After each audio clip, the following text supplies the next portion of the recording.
This presentation is for Computer Science 2, COP 3503. It covers Chapter 1, Section 2, Analyzing Algorithms.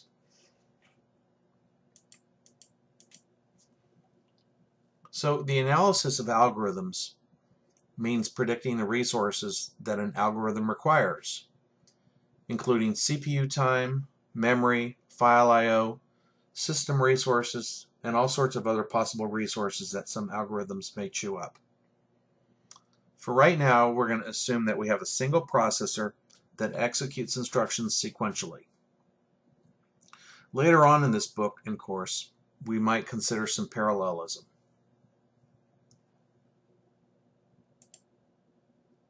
So let's go back to the insertion sort. The running time of insertion sorts largely depends on the size of the input data set. As the size of the input data set grows, so does the running time. The randomness of the data also affects the running time. The more randomly ordered, the slower.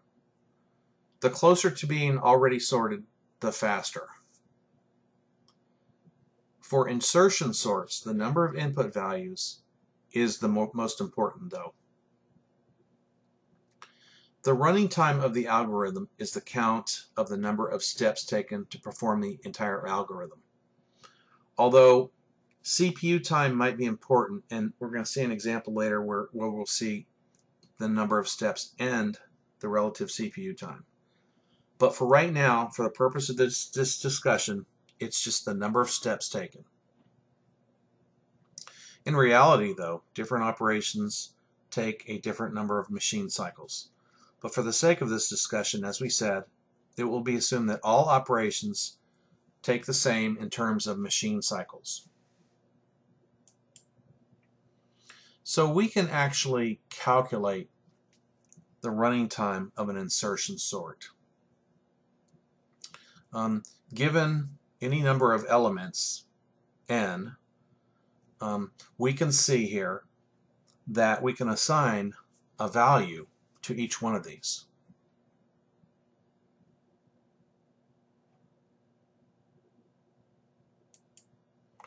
Then, by summing up all of these values, we can get the actual running time calculation of the insertion sort.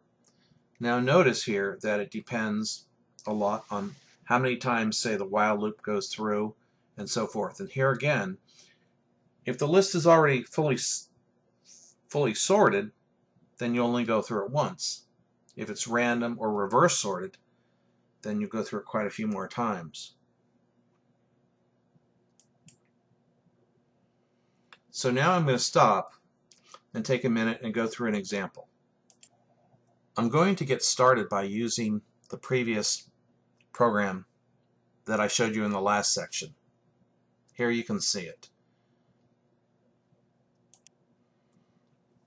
Then I took our insertion sort function of before and I added the ability for it to count the number of operations that it performs in order to do the insertion sort. And here you can see that function. I'll scroll down a bit so you can see the rest of it. And it returns the number of operations that it performed. Okay, so here's the old code that you saw before, and I'm going to paste in some new code, which this init function actually creates a bunch of data that we can use for testing. It creates a set of data that's completely in order ascending. It creates a reverse order data set and a random order data set. And what this is going to do is going to show you the number of operations that each one of these performs while it's doing its sort. Okay, so as you can clearly see, when it's totally ordered, it did 49,996 operations. When it was in reverse order, it did quite a few more. It did, let's see, looks like 150 million something operations. And finally, for the random data set, it did about half that. It did about 749 million. So clearly, this bears out the point I was making. So let's go ahead and relate that to machine cycles, even though for our definition, that's not going to be important, but in real life it is. I call the init function again to reinitialize the data variable, the data arrays, because they're already sorted by this point. So this unsorts them actually, or puts them back into their original state. And this record start function actually records the time. This shows the elapsed time and so forth. So you can actually see how long this takes to execute in terms of milliseconds. So here we go. Okay, so the first sort, which was sorting on the data set that was already in order, took 0 milliseconds. That's actually not true. The granularity of the timer is such that it's not going to pick up anything finer than a single millisecond. But as you can see, the reverse ordering took the longest, and the random ordering took the next longest. Now, I'm just a little bit ahead of myself, but what I want to do is show you what happens when you cut the amount of data in half. Okay, so you might expect that it's going to take half as many operations. We'll see. Okay, so for the data set that was ordered, it did take half as many operations.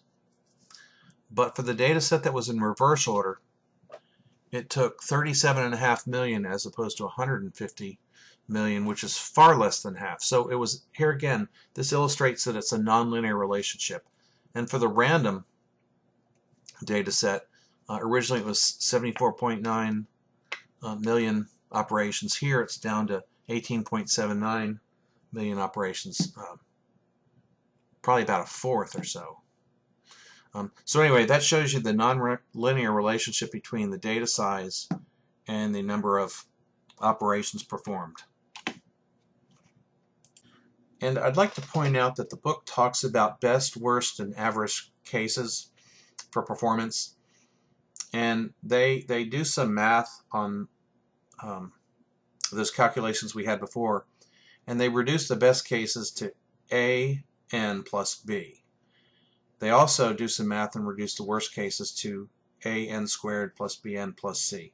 And we'll actually talk about both of those a bit more in Chapter 2, and where we do a more rigorous mathematical analysis of them. So the textbook from this point forward considers the worst cases for the following reasons. It places an upper bound on an algorithm, and it makes a case that the worst case happens fairly often. So that means an average case can many times be almost as bad as the worst case. One last thing to consider is that the cost of insert sorts does not grow linearly with the growth of the input data set size. As the data set grows, the running time grows at a much more rapid rate. So the exercises you need to do for this are 1.2-1 and 1.2-2. You can use pseudocode or C, C++, Java, or C#.